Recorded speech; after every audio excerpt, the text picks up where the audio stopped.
ராமாயணம்.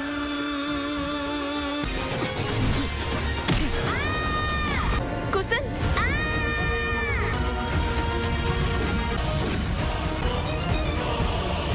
இப்பொழுதும் ஒன்றும் ஆகவில்லை.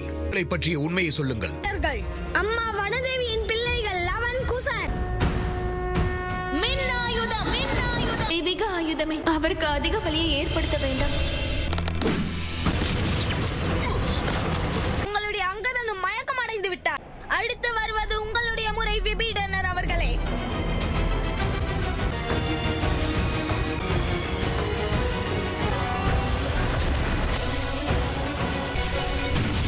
இவர் யுத்த திறமையை பற்றி நாம் அறிவோம் அல்லவா? எவ்வாறு உங்கள் அண்ணனினால் இலங்கையிலிருந்து வெளியேற்றப்பட்டீர்களோ, உங்கள் மன்னர் ராமரிடம் இங்கு நடந்த அனைத்தையும் சென்று சொல்லிவிடுங்கள். அறிவில் சிறந்தவர் என்று உலகில் உள்ள அனைவருக்கும் தெரியுமே. கோபத்தை உண்டாக்கி எதிரியை குழப்புகிறார்கள். பிரபு ராமரை எந்த துயரமும் நெருங்காது.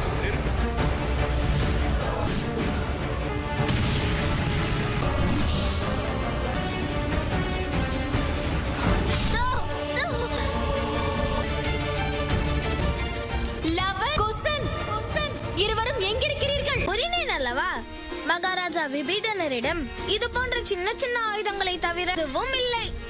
அவருடைய அண்ணனும் இவரை இதனால் தான் வெளியே விரட்டிவிட்டார்.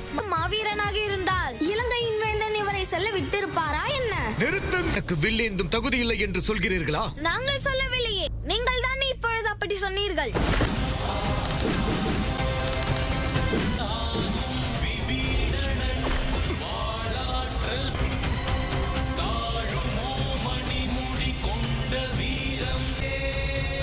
மற்றபடி எங்கள் மனதில் உங்களை பற்றி மரியாதை தான் இருக்கிறது.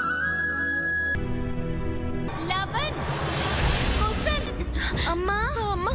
தாயே, இது உங்கள் தாயின் குரல் போல் இருக்கிறது. அந்த மந்திரம் ஒரு பதிகம் எதுவாக இருந்தால் என்ன? அவ்வளவு சக்தியா? இதற்கு தாங்கள் ஏதாவது செய்தே ஆக வேண்டும். இங்க என்ன செய்கிறீர்கள்? என்னிடம் கூட சொல்லாமல் ஏன் குடிலை விட்டு இங்கு வந்தீர்கள்? அம்மா, அமைதி. நாங்கள் இங்கு விளையாடிக் கொண்டிருந்தோம். ஆனால் நீங்கள் ஏன் கவலைப்படுகிறீர்கள்? அந்த அசுர சக்திகள் குடிலுக்குள் நுழைந்து விடக்கூடாது.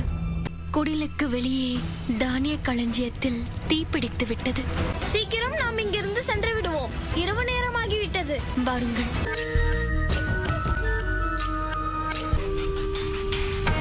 அசுர இனத்தை காக்க வந்த அண்ணன் ஆயிரமுக ராவணனுக்கு இந்த தங்கை சூர்பனகையின் வணக்கங்கள். வாழ்க வளமோடு.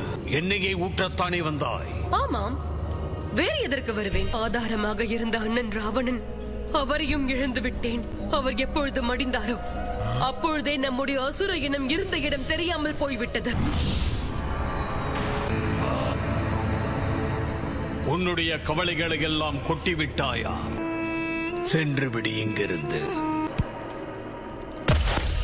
ஆனால் ராமன் சீதையின் கைகளால் உங்களின் தோல்வி நெருங்கிக் கொண்டிருக்கிறது. அது பற்றிய கவலையே இல்லையாவும்? அண்ணா, உங்களிடமிருந்து கற்றதை மீண்டும் உங்களுக்கே நினைவூட்டுகின்றேன். இது ஆயுதம் ஏந்தும் நேரம் அல்ல, ஆலோசிக்கும் நேரம்.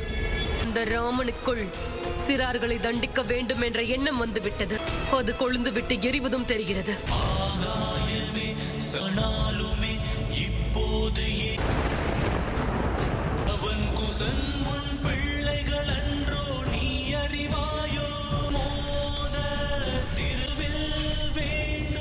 இந்த வில்லை நான் மீண்டும் ஏந்துவேன் என்று எதிர்பார்க்கவில்லை. ஆனால் இனி அயோத்தியின் கௌரவத்திற்காக இந்த வில்லை நான் எடுத்துத்தான் ஆக வேண்டும்.